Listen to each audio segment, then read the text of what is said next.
이어서 대전, 세종, 충남입니다. 여야가 오는 6월 지방선거에 나설 대전 지역 구청장 후보를 잇따라 확정하면서 대진표가 윤곽을 드러내고 있습니다.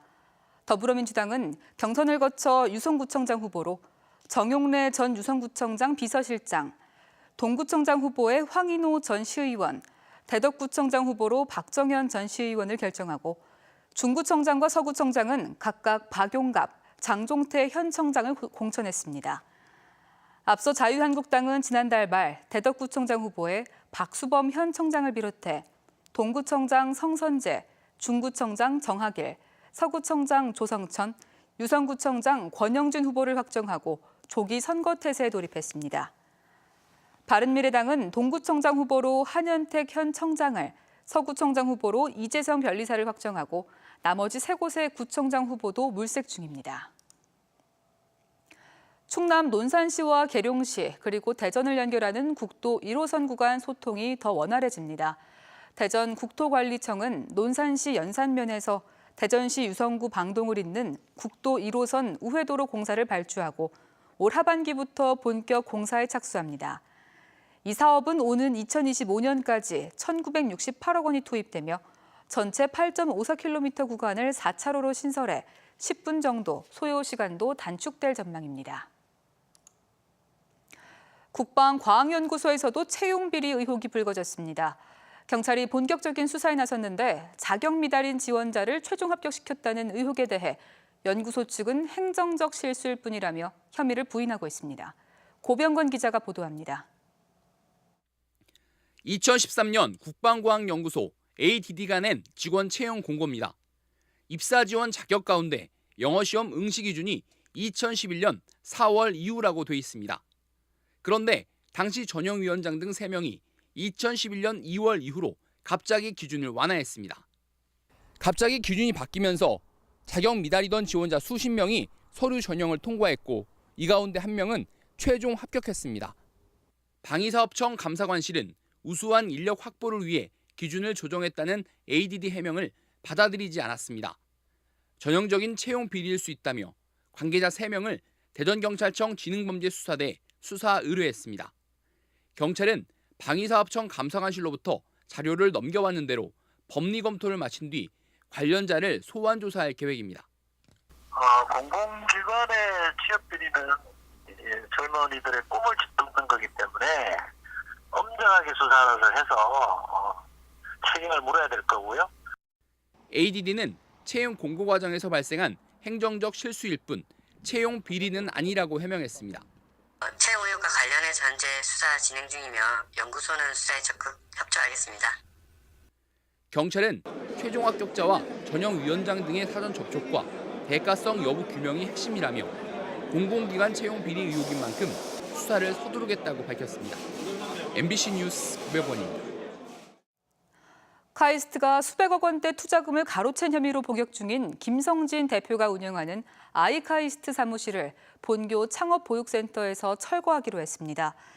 카이스트는 최근 아이카이스트를 상대로 한 건물 명도 소송에서 승소함에 따라 법원 집행관과 일정을 조율해 창업보육센터에 입주한 아이카이스트 사무실을 철거할 계획이라고 밝혔습니다. 2013년 창업보육센터에 입주한 아이카이스트는 그동안 카이스트 상표 사용료와 창업보육비 등을 지급하지 않았고 카이스트는 지난해 4월부터 입주 계약을 연장하지 않고 소송을 진행해왔습니다. 수도권과 대전 등에서 시행 중인 고농도 미세먼지 비상저감 조치가 충남에서도 다음 달 1일부터 시행됩니다. 비상저감 조치 발령은 전날 오후 5시 기준 다음 날 초미세먼지가 1세제곱미터당 75 마이크로그램을 초과하는 미세먼지 주의보 경보 시 내려집니다. 비상저감 조치를 시행하면 대기오염물질 배출 사업장 130곳에 대해 운영시간 단축을 권고하고 공공기관 차량 입부제, 자동차 주정차 시 공회전 금지, 공공기관 운영 야외 체육시설의 운영 제한이 이뤄집니다. 충남 지식정보의 중심, 행복이 있는 문화공간을 주제로 한 충남도서관이 오늘 개관했습니다.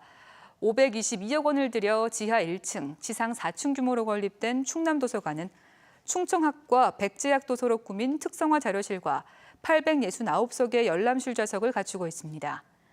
충남도서관은 앞으로 보유 장서를 90만 권 규모로 갖추고 내포 지역 공공도서관은 물론 도내 공공도서관 서비스 정책을 추진하며 도서관의 도서관 역할을 수행하게 됩니다. 국토교통부가 고속버스 논산 부산 노선을 신설을 인가했습니다. 이에 따라 논산 부산 간 고속버스가 하루 8차례 운행하게 되며 경남 지역에서 올라오는 육군훈련소 방문객들이 버스 환승의 불편함이 해소되고 시간도 1시간 단축될 전망입니다. 국토부는 또 SRT 개통 등에 따른 고속버스 운송 수요 감소를 반영해 대전과 인천으로 가는 고속버스 주중 주말 운행 횟수를 25차례, 33차례로 각각 줄였다고 밝혔습니다. 올해 1분기 충남 지역 상권 임대료가 전반적으로 하락한 것으로 나타났습니다. 한국감정원에 따르면 올해 1분기 중대형 상가 임대료가 지난해 4분기보다 서산 2.12%, 천안 두정동 2.11%, 보령 1.72% 떨어지는 등 하락세를 보였습니다.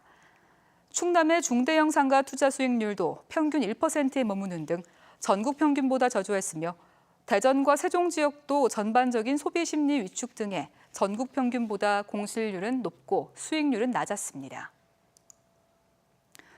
오는 27일 판문점 평화의 집에서 열리는 역사적인 남북 정상회담 만찬상에 서산 한우가 오를 예정입니다.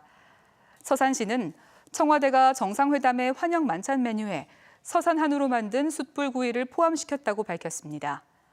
서산 한우는 지난 1998년 고 정주영 회장이 서산 목장에서 키운 소떼를 몰고 방북했고 2014년 프란치스코 교황의 만찬에 포함되는 등 역사성을 지니고 있습니다. 대전에서 시중 판매되는 생수는 수질 검사 결과 모두 안전한 것으로 나타났습니다. 대전시 보건환경연구원은 백화점과 대형마트, 편의점 등에서 파는 생수 99개 제품을 수거해 미생물과 유해 중금속, 농약 등 50개 항목을 검사했으며 집단 식중독의 원인균인 살모넬라, 대장균군 등도 검출되지 않았습니다. 연구원은 하지만 생수는 보관 기간이 길거나 보관 온도가 높은 곳에 두면 유해 성분이 높아질 수 있다며 개봉한 뒤에는 빨리 마시고 보관을 오래 하지 않는 것이 좋다고 밝혔습니다. 지금까지 대전이었습니다.